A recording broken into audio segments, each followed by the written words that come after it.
Ça tourne là? Ok, on commence. Bonjour, monsieur Charazin. Bonjour. Comment allez-vous aujourd'hui? Bon bah, moi vous savez, moi ça va depuis, ça fait un petit moment, mais depuis qu'on s'est pas vu, ça va. Ça peut aller. Très bien, très bien. Je peux vous offrir un thé? Non, ça ira. J'ai plus soif. D'accord, bah on va commencer directement. En vue de votre illustre carrière, on peut se demander la question pourquoi l'électronique?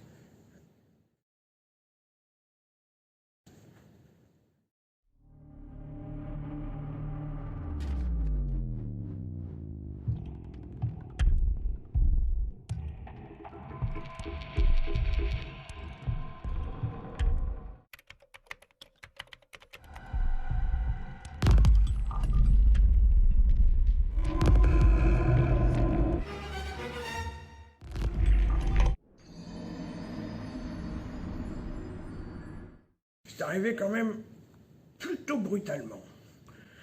J'ai pensé être pâtissier, mais disons que ça m'a frappé assez. Quelle était votre première expérience en électronique? Vous savez, ça fait un petit moment quand même. J'ai... attendez, laissez-moi réfléchir.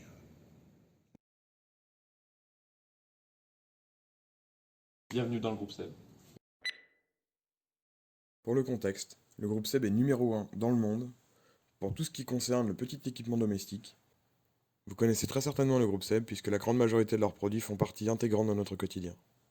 Dans les articles proposés par le groupe, on retrouve par exemple des poêles, des aspirateurs, des robots de cuisine, etc. Le groupe SEB, c'est près de 37 000 employés dans le monde entier, avec un chiffre d'affaires en 2018 approchant les 7 milliards d'euros.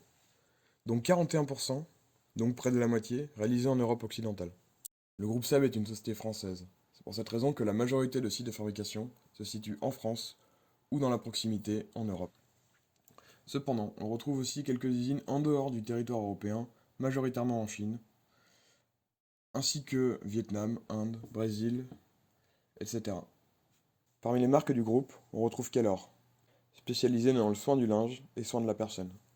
On retrouve également Rowenta, avec ses aspirateurs, purificateurs d'air et ventilateurs. Une autre marque aussi également très connue des Français, un petit peu moins à l'international cependant, est Moulinex, avec son Cookéo dernièrement, mais aussi tout ce qui est grille-pain, blender et autres équipements électroménagers dédiés à la cuisine. L'une des inventions qui a propulsé le groupe à sa place qu'il tient aujourd'hui est la Super Cocotte. Produite dans les années 60 par le groupe SEB, elle s'est rapidement imposée dans toutes les maisons. Et votre premier poste, c'était en alternance? Comment s'est passé en fait?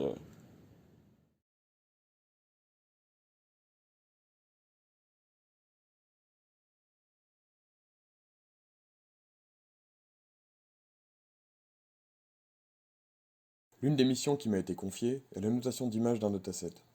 Lors de l'entraînement d'un réseau de neurones, on lui fournit un grand nombre d'images avec en commun les objets que l'on souhaite reconnaître. L'objectif de la notation est de pouvoir spécifier lors des phases d'entraînement d'un réseau de neurones si l'objet qu'il a identifié correspond à ce que l'on souhaite, pour qu'il puisse par la suite réaliser les ajustements nécessaires. Comme vous pouvez le voir sur cette image, il y a deux possibilités, la segmentation à gauche et l'encadrement à droite. La segmentation permet de mieux situer les limites de l'objet à prendre en compte pendant la phase d'entraînement. Elle est également beaucoup plus longue à mettre en œuvre. En comparaison, l'encadrement est beaucoup plus rapide à réaliser, mais possède ses limites quant à la reconnaissance des bords de l'objet. La notation est une tâche laborieuse. Elle prend du temps à mettre en place, mais reste une étape indispensable à l'entraînement des réseaux de neurones.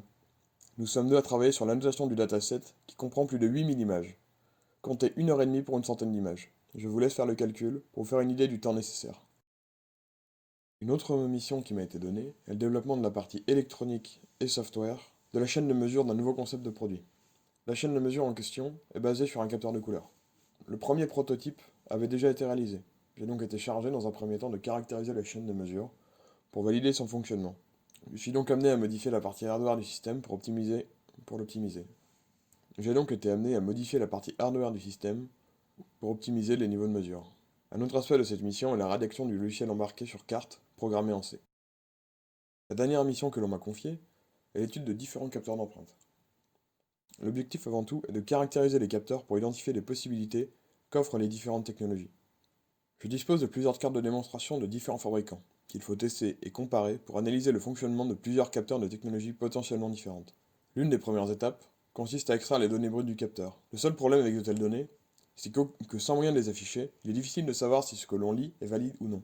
L'un des premiers constats que j'ai pu faire est que les données récupérées étaient très certainement les bonnes. Ce que vous voyez sur l'image et le bloc de données hexadécimal lu directement du capteur et interprété en ASCII par l'éditeur de texte. Une chose est certaine, je ne m'y attendais pas. C'est d'ailleurs la seule fois qu'une telle situation s'est présentée, mais c'était quand même bien pratique.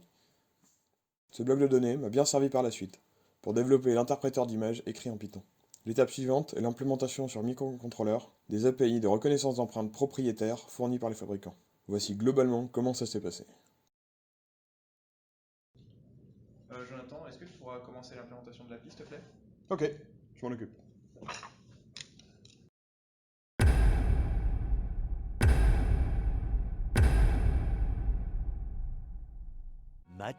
Much later.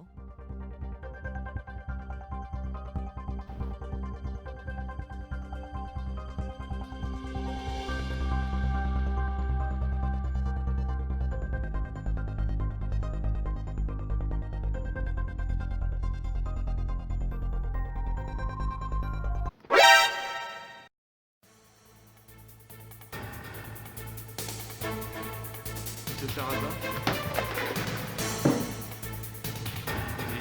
Il est 3 heures du matin.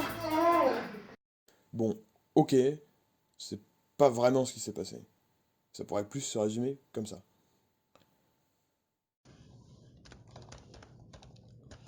Ouais, tu peux m'aider vite fait pour l'implémentation de l'API? Je comprends pas, ça fait 2 semaines que je galère et je comprends rien. Ouais, d'accord, attends. Ah, mais regarde, c'est normal, t'as pas la doc.